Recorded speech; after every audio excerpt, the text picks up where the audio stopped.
സിനിപോളിസുള്ള Kochi IMAX വിത്ത് ലേസറിൽ വീണ്ടും വന്നിരിക്കുകയാണ്. Wolf മാൻ എന്നുള്ള scope ratio experience IMAX movie കാണാൻ വേണ്ടിയാണ് ഞാൻ ഇന്ന് ഇവിടെ വന്നിരിക്കുന്നത്. ഇവിടുത്തെ ഒരു സ്റ്റാഫിൽ നിന്നുണ്ടായ ഒരു മോശം അനുഭവം കൂടെ ഞാൻ ഈ വീഡിയോയിൽ ഷെയർ ചെയ്യുന്നു.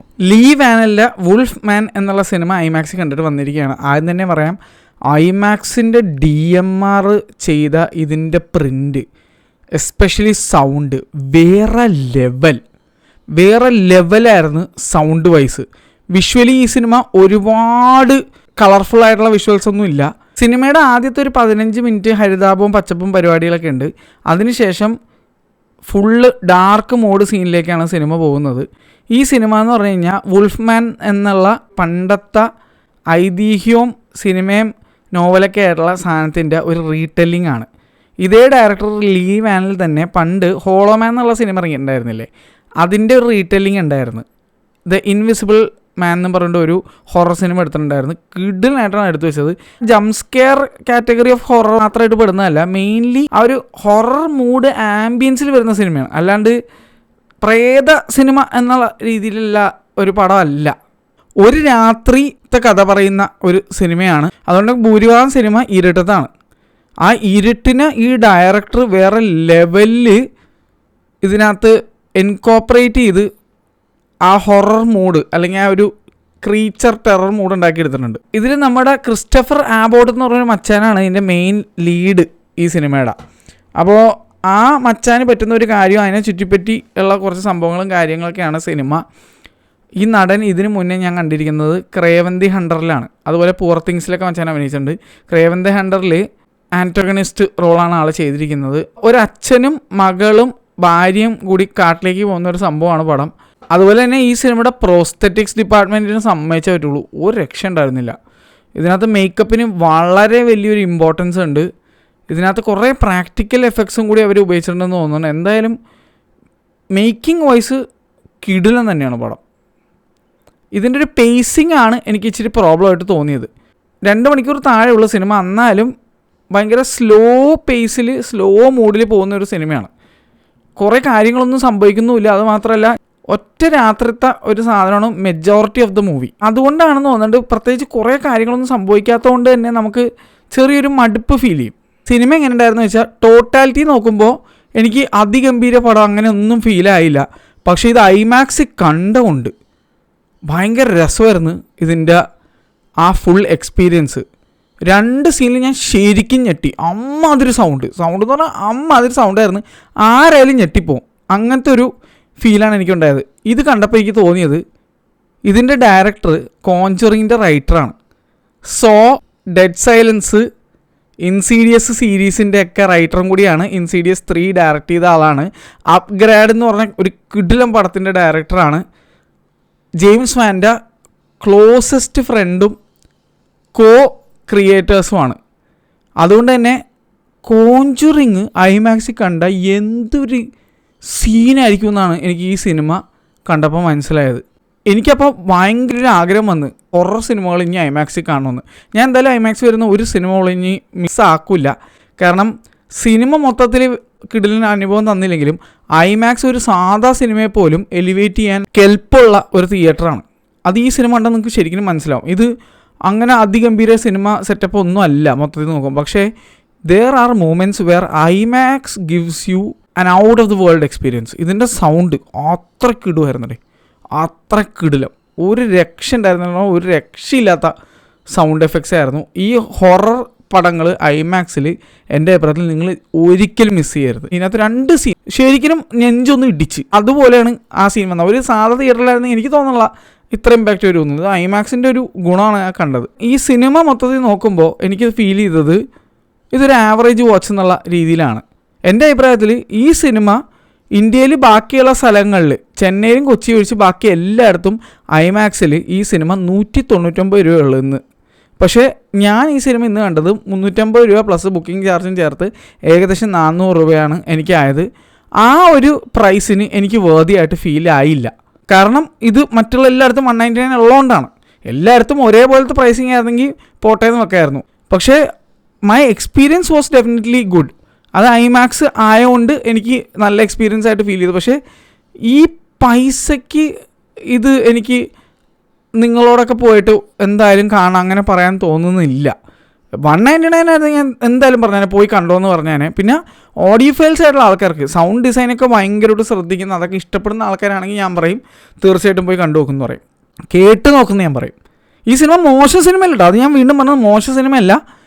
ഐമാക്സ് എന്ന് പറഞ്ഞു കഴിഞ്ഞാൽ അത്ര അഫോർഡബിൾ ആയിട്ടുള്ള അല്ലെങ്കിൽ ഭയങ്കര ചീപ്പായിട്ടുള്ള ഒരു ടിക്കറ്റ് പ്രൈസിൽ വരുന്ന ഒരു തിയേറ്റർ അല്ലാത്തതുകൊണ്ടാണ് ഞാൻ അങ്ങനെ പറഞ്ഞത്. അല്ലാതെ ഈ സിനിമ മോശമാണെന്നല്ല അതിൻ്റെ അർത്ഥം കേട്ടോ, അത് അങ്ങനെ തെറ്റിദ്ധരിക്കരുത്. ഈ സിനിമ കാണാൻ ആകെ ഇന്ന് ഐമാക്സിലുണ്ടായിരുന്നത് 5 or 6 പേരാണ്, ഞാൻ ഉൾപ്പെടെ. ഈ സിനിമയെ മൊത്തത്തിൽ ഇട്ടായതുകൊണ്ട് ഞാൻ അധികം പേരെ കണ്ടില്ല. മൊത്തത്തിൽ ഒരു 5 or 6 പേര്. അവിടുത്തെ സ്റ്റാഫ് ഞാൻ ലാസ്റ്റ് എന്നോട് പറഞ്ഞാണ് 5 or 6 പേര് ഉണ്ടായുള്ളൂ എന്നുള്ളത്.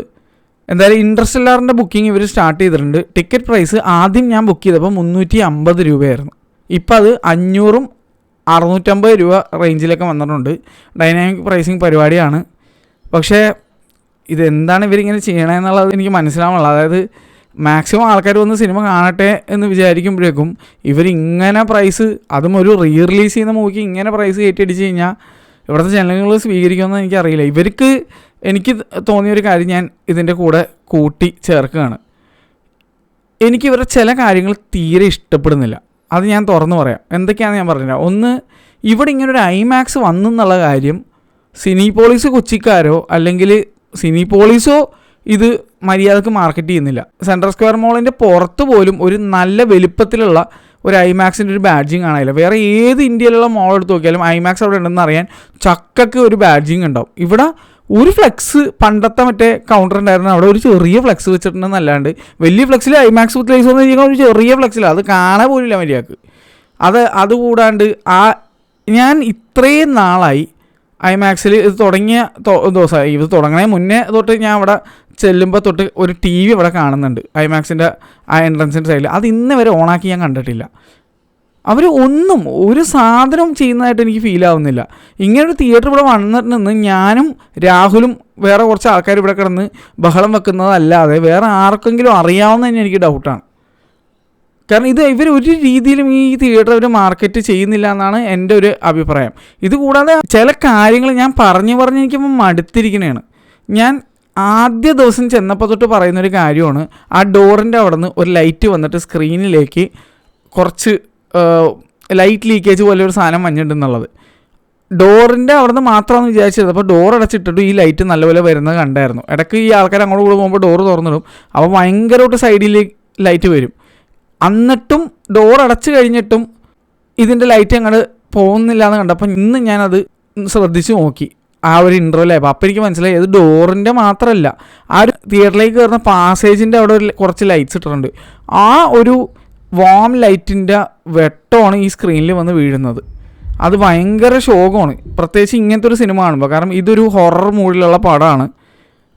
ഈ സിനിമ ഭൂരിഭാഗം ഓൾമോസ്റ്റ് 80% ഇരുട്ടിലാണ്. ഈ കൂരിരുട്ടിൽ സ്ക്രീനിൽ ഇരിക്കുന്ന ടൈമിൽ സൈഡിൽ ടോർച്ച് അടിച്ച പോലെ സൈഡിൽ നിന്നൊരു വൃത്തികെട്ട വെളിച്ചം വരും. അതെനിക്ക് ഭയങ്കര ശോകമായിട്ടാണ് ഫീലായത്. ഈ സിനിമയുടെ ഒരു ആംബിയൻസ് അല്ലെങ്കിൽ ആ സിനിമയുടെ ഒരു മൂഡ് നശിപ്പിക്കുന്ന രീതിയിലാണ് സൈഡിൽ ലൈറ്റ് വരുന്നത്. അതെനിക്ക് ഇവരോട് പറഞ്ഞ് മടുത്ത്. ഇന്ന് ഞാൻ 2-3 സ്റ്റാഫിൻ്റെ അടുത്ത് പറഞ്ഞ്, അതിനകത്ത് ഒരു ചേച്ചി ഉണ്ടായിരുന്നു. ആ ചേച്ചി അത് കേട്ട് കാര്യങ്ങളൊക്കെ മനസ്സിലാക്കിയിട്ട് നമുക്കത് ശരിയാക്കാമെന്നുള്ള രീതിയിൽ പറഞ്ഞു.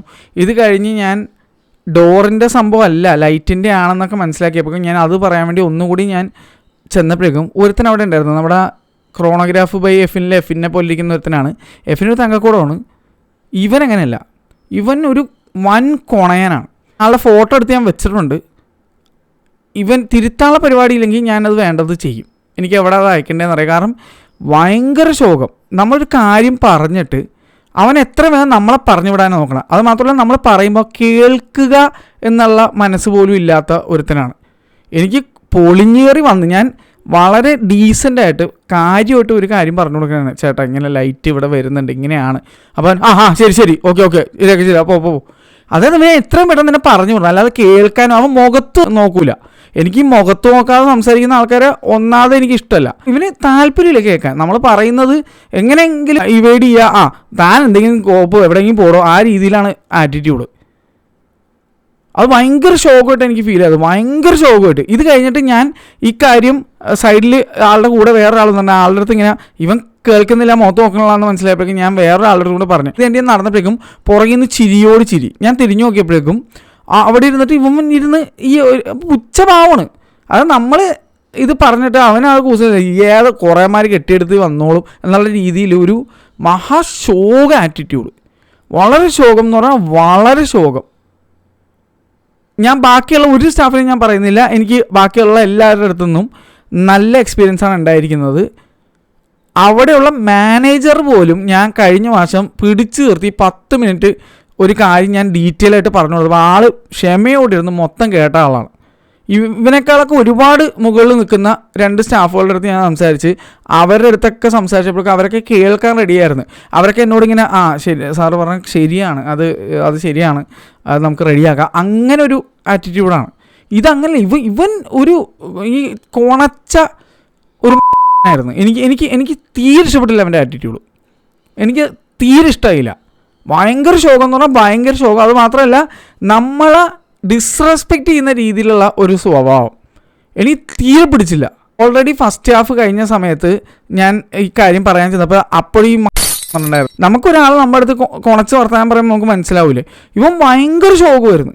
അവരുടെ കൂടെയുള്ള ആൾക്കാർക്ക് ഒന്നും ഒരു പ്രശ്നമില്ല. ഇവന് കഴിയില്ല. നമ്മളിത് പറയുമ്പോഴൊക്കെ അവനക്ക് ഇതാൻ എവിടെ നിന്ന് വന്നാടോ, വേണമെങ്കിൽ ഇരുന്ന് കണ്ടിട്ട് പോടോ, ആ മൈൻഡാണ് ആളുടെ. ഭയങ്കര ശോകമായിരുന്നു. അതെനിക്കിവിടെ പറഞ്ഞേ പറ്റുള്ളൂ. അത് അൾട്രാ ശോകമായതുകൊണ്ടാണ് എനിക്ക് തോന്നിയത്. ഇങ്ങനെയുള്ള ക്ഷമയില്ലാത്ത ആൾക്കാരെ സർവീസിൻ്റെ ഒരു ജോലി കൊടുത്ത് നിർത്തരുത്. അതും ഞാൻ പറഞ്ഞ മിനിമം കേൾക്കാനുള്ളൊരു മനസ്സ് കാണിച്ചൂടെ. ഇത് ഇമ്പ്രൂവ് ചെയ്ത ആർക്കാ ഗുണം? അണ്ട് ഞാൻ പറയുകയും ചെയ്തു, നിങ്ങളുടെ ഏറ്റവും ഉറ്റുനോക്കുന്ന ഒരു സിനിമയാണ് ഇൻ്റർസ്റ്റെല്ലാർ. അത് കാണാൻ വരുമ്പോൾ ആ ഇൻ്റർസ്റ്റെല്ലാർ എന്നുള്ള സിനിമ 90% ഇരുട്ടിലാണ്. നല്ല ഡാർക്കായിട്ടുള്ളൊരു മൂവിയാണ്. ആ മൂവി അത്ര ആ ഒരു പ്രത്യേക ആംബിയൻസിലിരുന്ന് കാണുന്ന സമയത്ത് ഇതുപോലെ ലൈറ്റ് അടിച്ച് കഴിഞ്ഞാൽ ഭയങ്കര ശോകമായിരിക്കും. അതൊക്കെ കൊണ്ടാണ് ഞാൻ ഇപ്പോഴേ ഇത് പറയുന്നത്, ഇപ്പം തിരുത്താൻ വേണ്ടിയിട്ട് പറയണമെന്നൊക്കെ പറയുമ്പോൾ ഇവന് ഇവനപ്പോഴും ഇതൊക്കെ ഞാൻ പറഞ്ഞുകൊണ്ടിരിക്കുമ്പോൾ ഇവന് ക്ഷമയില്ല. ഇവൻ ഒന്ന് പോടാ ആ മൈൻഡിലാണ് നിൽക്കണം. അതേസമയം സൈഡിൽ നിൽക്കുന്ന ചേച്ചിയും ഇപ്പുറത്ത് നിന്നേച്ചാൽ അവൻ്റെ കൂടെ വന്ന ആളും വളരെ ഡീസൻ്റ് ആയിട്ടുള്ള പെരുമാറ്റമാണ്. പക്ഷേ അതുകൊണ്ട് നമുക്ക് എടുത്തറിയാൻ പറ്റി ഇവന് ഒരുമാതിരി സ്വഭാവം എന്നൊക്കെ പറയില്ല. എനിക്ക് പിടിച്ചില്ല. എന്തായാലും ഒരു പിങ്ക് ഷർട്ട് അങ്ങനത്തെ എന്തോ ടൈപ്പ് ഷർട്ട് ഇട്ടുകൊണ്ടാണ് അവൻ നടന്നേച്ചത്. എന്തായാലും എൻ്റെ ഫോട്ടോ ഉണ്ട്, ഞാൻ ഫോട്ടോ എടുത്ത് വെച്ചിട്ടുണ്ട്. അടുത്ത തവണ ചെല്ലുമ്പോൾ ഇവന് ഇതേ സ്വഭാവമാണ് കാണിക്കുന്നത്. എനിക്ക് മുകളിലേക്ക് അയക്കാൻ അറിയാം മെയിൽ. ഞാൻ ഇതുപോലെ പല സ്ഥലങ്ങളിൽ പല കേസിലും ഞാൻ അയച്ചിട്ട് എനിക്ക് നല്ല ഫീഡ്ബാക്ക് നല്ല ഇതാണ് കിട്ടിയിരിക്കുന്നത്. പൊന്നു മോനെ നീ തിരുത്താൻ തയ്യാറല്ലെങ്കിൽ ഉറപ്പാണെങ്കിൽ ഞാൻ മെയിൽ അയക്കും.